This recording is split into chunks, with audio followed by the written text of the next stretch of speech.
Supervisor Hamby, would you like to lead us in the pledge?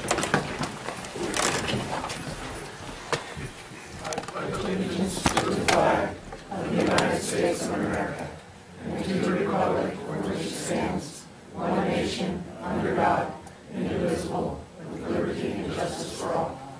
Almighty God, we pray this day for your ever-enduring guidance. We ask you to cloak us in wisdom and fortitude, that we may disperse our knowledge and facts intelligently among all humanity of whom we serve.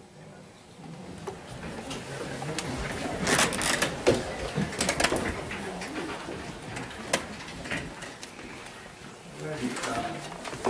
First up will be the announcement of items discussed in closed session. Mr. Chairman, the board met in closed session for a conference with legal counsel regarding existing litigation pursuant to subdivision D1 of Government Code 54956.9, Mountain Meadows Conservancy, Sierra Club, and Sierra Watch versus County of Lassen and Lassen County Board of Supervisors, Lassen County Superior Court case number 45938, and 3rd District Court of Appeals case number C067839, and there was no reportable action. Okay.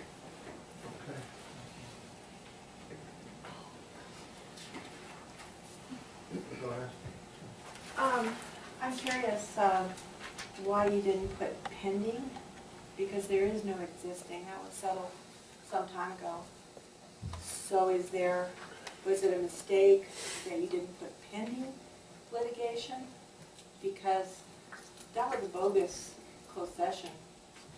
It was just bogus. So if you need to be more honest and just go into a closed session with a real issue instead of something that's been dead over a year. There is existing litigation pending with that case. Checked it. All righty, we'll go on to item B2, agenda approval. Is there any public comment on that item? All righty, so, Mr. Chairman, we have a request from the Sheriff's Department to add an emergency item regarding declaration of the local state of emergency for the fires burning in the north part of the county. I think you all have a copy of a memo from Under Sheriff Minot that he may wish to address that. The urgency that the reason that it's being requested to be added to the agenda is that of course it came to the attention of the county after the posting of the agenda for this meeting. There's a necessity that the board ratify the declaration of emergency within 7 days of the declaration, and so that's why we've asked to have it added to today's agenda. I make a motion to add it. I'll second that. Okay, so it's been moved and seconded to approve the agenda with the addition. All in favor say aye. Aye. Chair votes aye. I think we You should do it separately. vote, we should vote to add the emergency item to the agenda on a roll call vote, then vote on the agenda. Is that what your motion was for? To Yes, add it? my motion was to add that emergency item to the agenda. Okay, very good. So we'll do a redo. The motion is made and seconded to add the item to the agenda. All those in favor, Madam Clerk, call the vote. Supervisor Chapman? Aye. Supervisor Elba? Aye. Supervisor Tile? Aye. Supervisor Hammond? Aye. Supervisor Wasik? Aye. Thank Okay. you. So now we'll take a vote, need a motion to approve the agenda with the addition.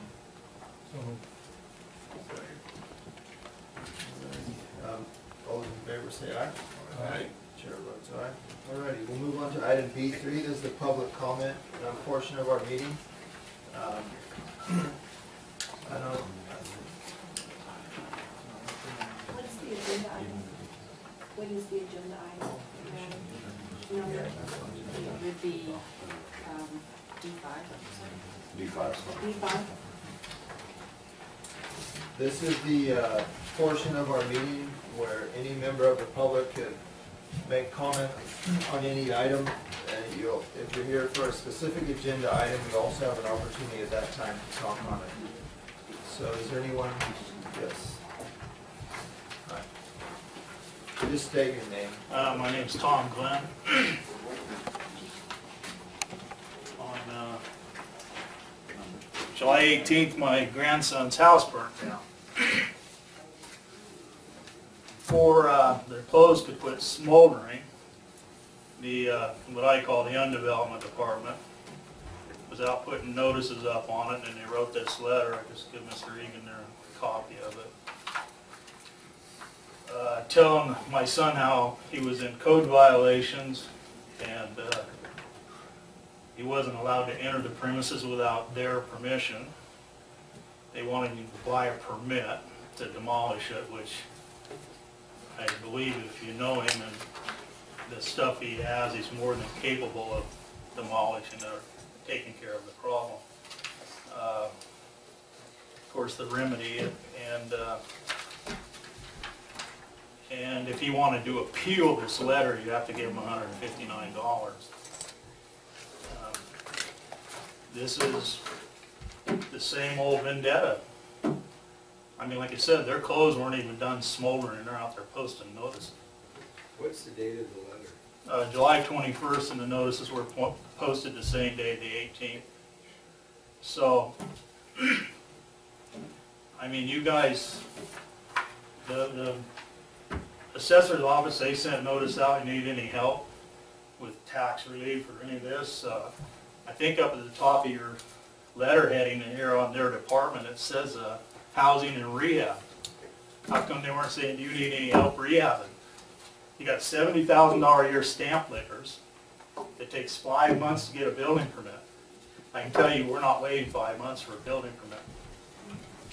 We're going to build a house. We got plans being drawn now.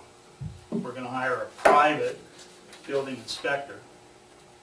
And anybody has a problem with it, I'll raise a militia to guard it. We're tired of being picked on. And this is as low as you can get. And you guys, I see you want to fund the $100,000 for abatement to that department? I don't think so.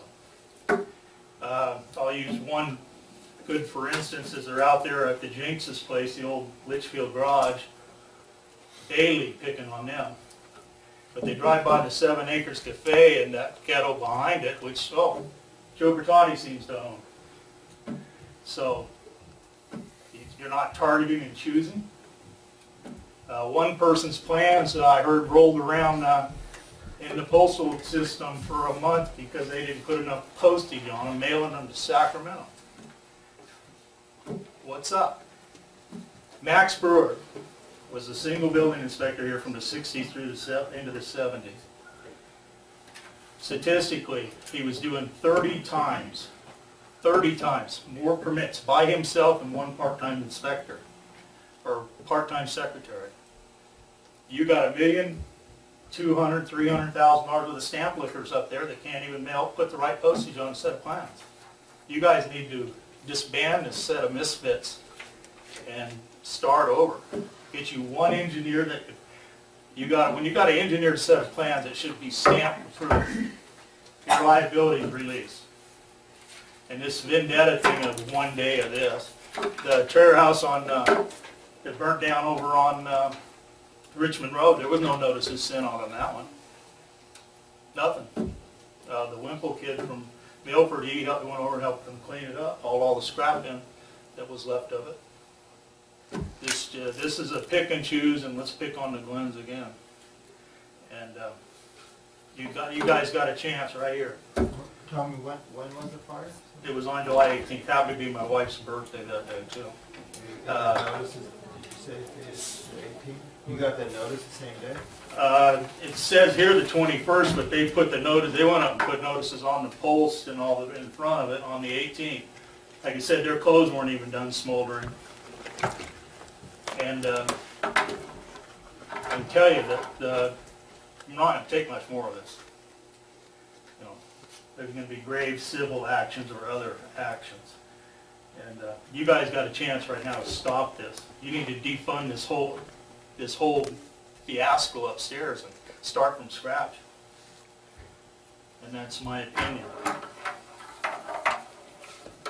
Protocol on that, Richard, on instances like this, I know we have a protocol, but you know what they are? Well, in the case of a fire like this, and the department typically will be notified by the fire department. In this case, I don't know if that's the case or not, but normally the local fire department will notify them that, as a courtesy that some incidents happen, and they will go out. Once they're notified, determine if it's suitable for re-entry or not, and then they'll post it. If it's not, they'll post it immediately and follow it up with a letter outlining the requirements. I think the criticism of the tone of the letter is duly noted. It could be, I have a copy of the letter that Tom just gave me. It could certainly be reworked. The content of the letter, however, I think is important for a landowner to know, the codes that are applicable and what they need to comply with them. But I would agree as far as the tone of the letter could certainly be improved. Well, the insurance is not even being, it's still being worked on. The last of it, like I said, their thing up here says housing rehab grants and loans. I didn't see them reach out for any of that. But like I say, it's personal, has been personal. It was personal 2 months ago. It was personal 2 years ago. Our file is as tall as this building right here. And it just continues on, and you guys are allowing it. And that needs to stop. We're not going to take any more of it. Thank you for bringing that in, and we're sorry for your loss, and we will follow this up, I'm sure. All right, thank you, gentlemen. Is there anyone else who would like to talk under public comment? Alrighty, let's move on to our 9 a.m. Item C1. The county service area 100 ATV. To do so, we'll recess as the Board of Supervisors and convene as the county service area number 1. And we will open the public hearing at 9:41. Richard, do you want to give an intro? Julie's Okay. prepared a memo that's in your packet, and she can go through the recommended action.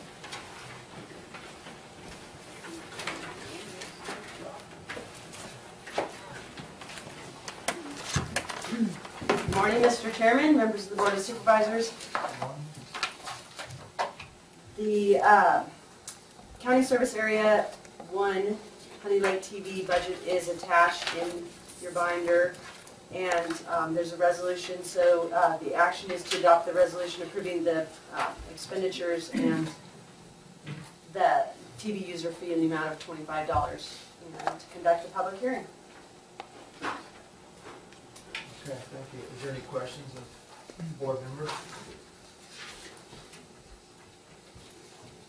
Is there any questions of the audience? Presentation? Anybody would like to speak against or in favor of? Alrighty, we'll bring it back. Any further discussion? I have a question.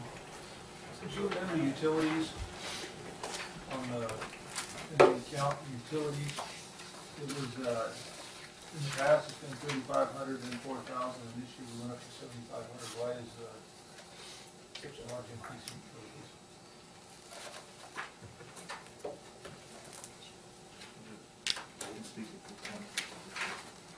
Mr. P. Course here as a representative of the Honey Lake TV Corporation. He can help answer that question. Okay.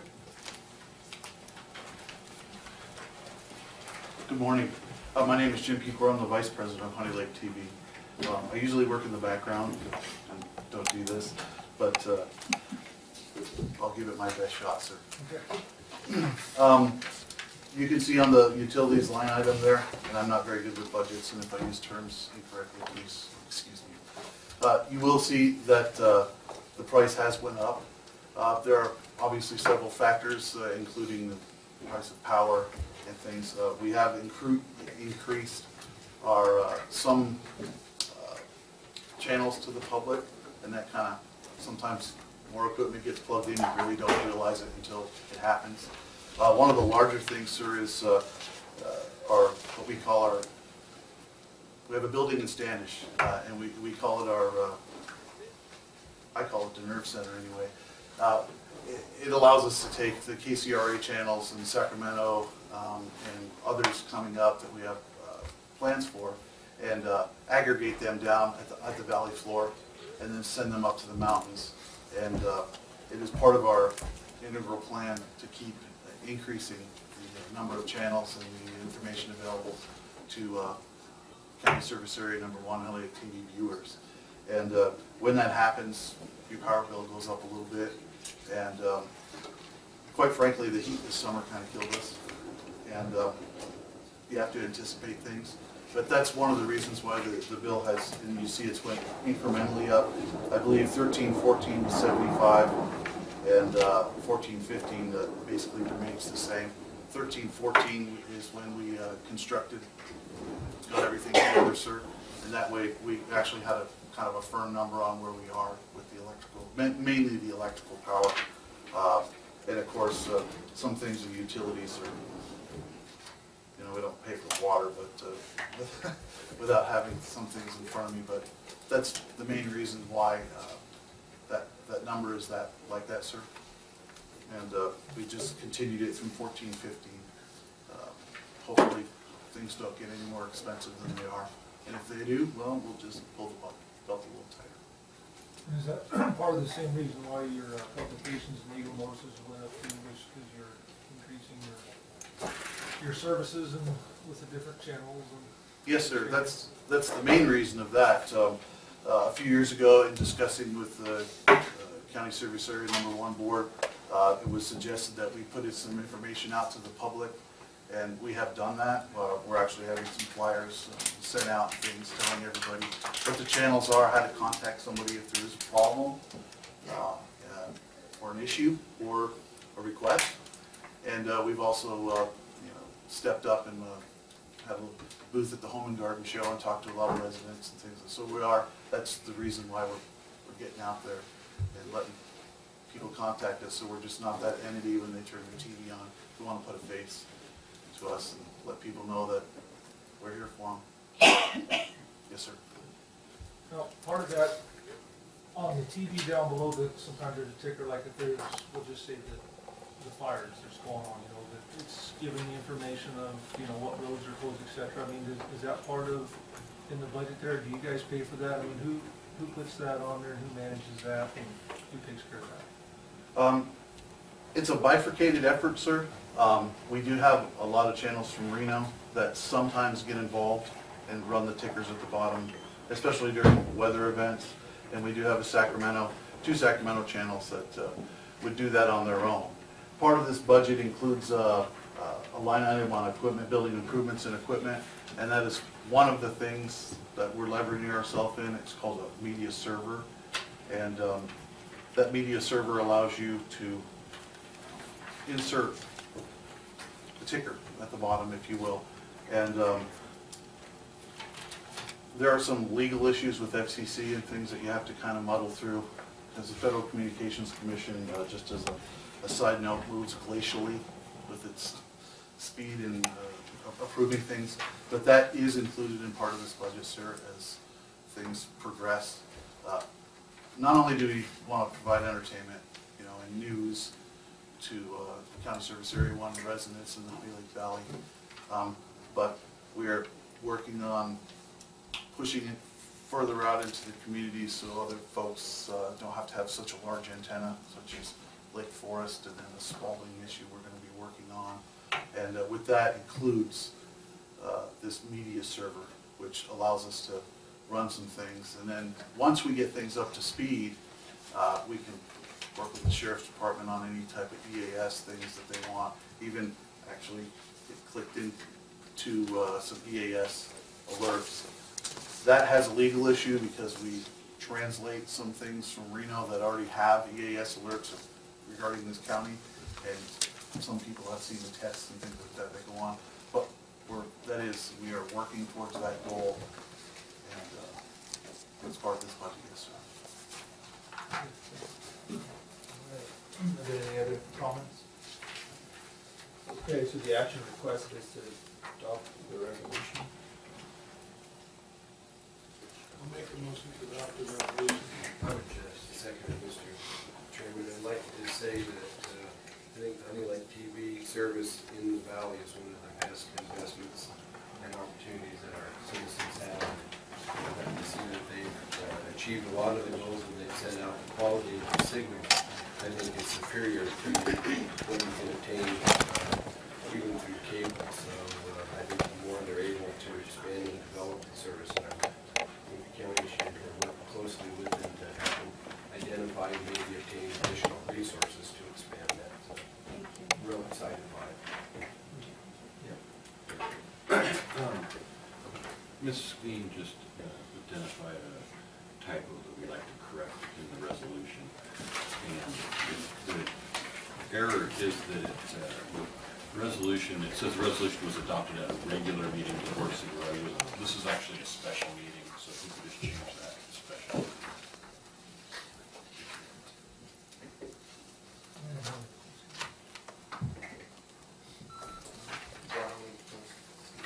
Is that good with that?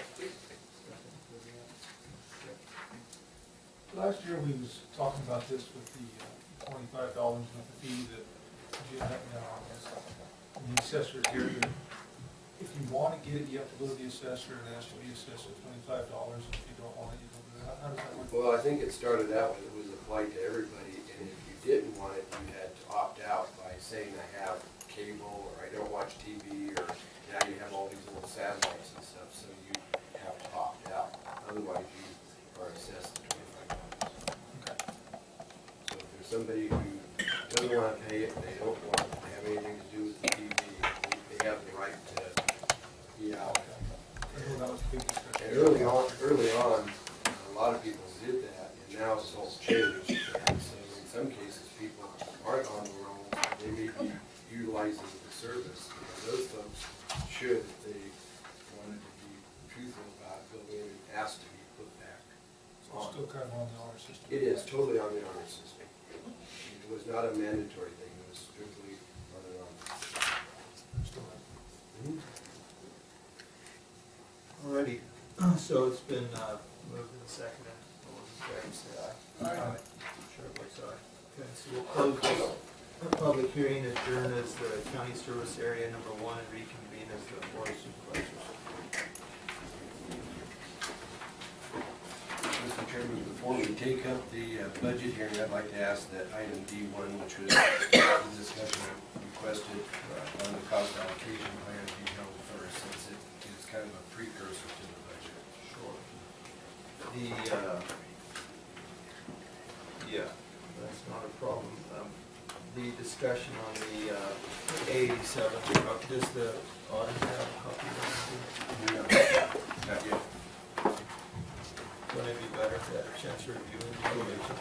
Well, no, this is my comments I wanted to make. It's not, I'll be happy to give you out your copy, and have a copy for us. But it just, rather than me just sort of kind of start going and aggravating Eileen and others, I thought I'd put my thoughts in writing, and I'm going to read it so that I can hopefully put it in the right sequence and maybe make it something that would be helpful for the board to understand. And I created even a small graphic, which I think really sums it up anyway.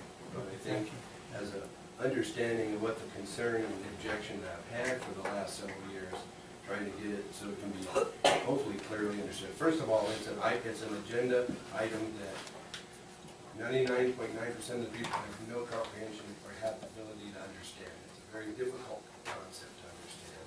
And it's one that I've had a struggle trying to understand. Okay, let me just give it a proper introduction.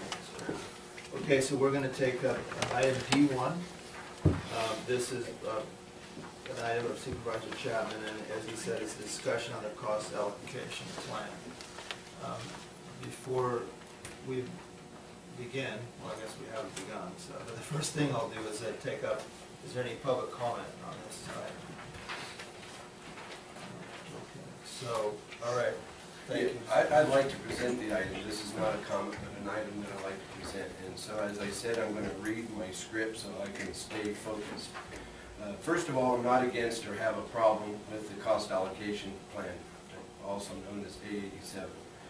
The issue I've had past few years is about how the A87 plan is applied to our general fund departments for general fund services.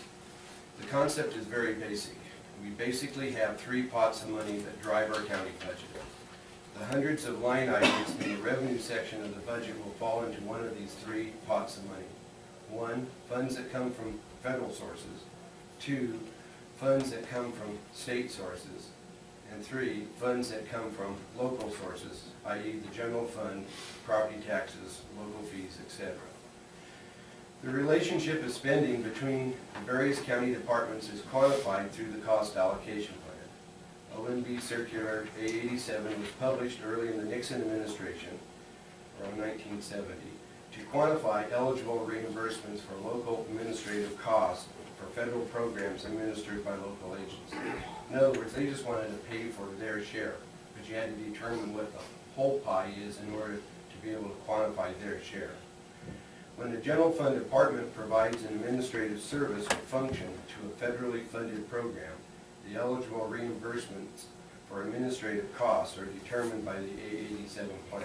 And that is a document that we actually contract with a specialist to prepare. It's not really prepared by the auditor's office. They just administer the document once it's prepared by the outside consultants and is approved. By the mid-1990s, when Gray Davis served as state controller, the state of California realized the value of using the A87 plan to determine the eligible reimbursements for administering state-funded programs. These two applications give me no heartburn. Where the rub comes is when we collect from a general fund department for services rendered by another general fund department. These are not reimbursements for state or federal programs, but local programs using local funds. Here's how I see it. And I've got several subsets. One, we fund a general fund department. I'm going to use county council as an example. 100% of their budget to provide direct services to all county departments, regardless of their funding source. So we give county council their entire budget. You take care of everybody. Two, the A87 plan, which is actually 2 years in arrears in terms of factoring, determines what each department's share is of a federal or state service received from county council. So they go back and they analyze, it takes them 2 years to put it together, what federal programs, state programs consumed of the county council's budget, which would be their share that is eligible to be reimbursed. The programs that utilize federal funds will pay that cost from the federal pot as an eligible expenditure, no more, no less.